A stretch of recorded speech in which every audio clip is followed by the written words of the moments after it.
শেখ হাসিনার বয়স যখন মাত্র ৭ বছর তখন তার বাবা বঙ্গবন্ধু এমপি নির্বাচিত হন। শেখ হাসিনার বয়স যখন ৯ বছর তখন তার বাবা মন্ত্রী।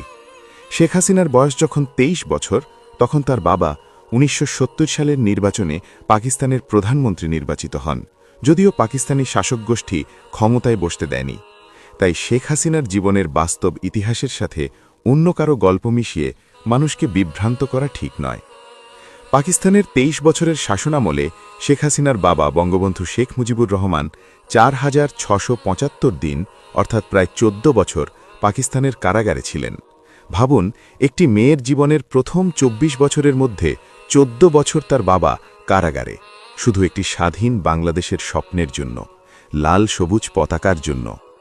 শেখ হাসিনার বয়স যখন ২৯ বছর তখন ১৯৭৫ সালের ১৫ অগাস্ট তার পরিবারের ২৬ জন সদস্যকে নির্মমভাবে হত্যা করা হয়।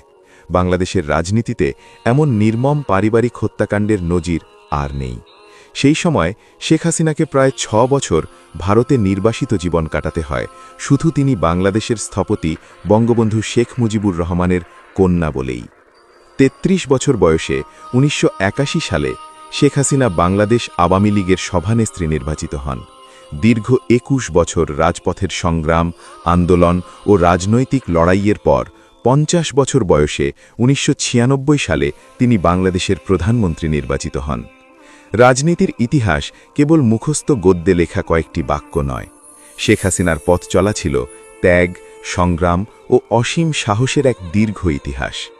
আন্তর্জাতিক অপশক্তি, রাজনৈতিক ষড়যন্ত্র এবং নিজের বাবার হত্যাকারীদের বিরুদ্ধে লড়াই করে একজন নারীর দেশের প্রধানমন্ত্রী হওয়া মোটেও সহজ ছিল না।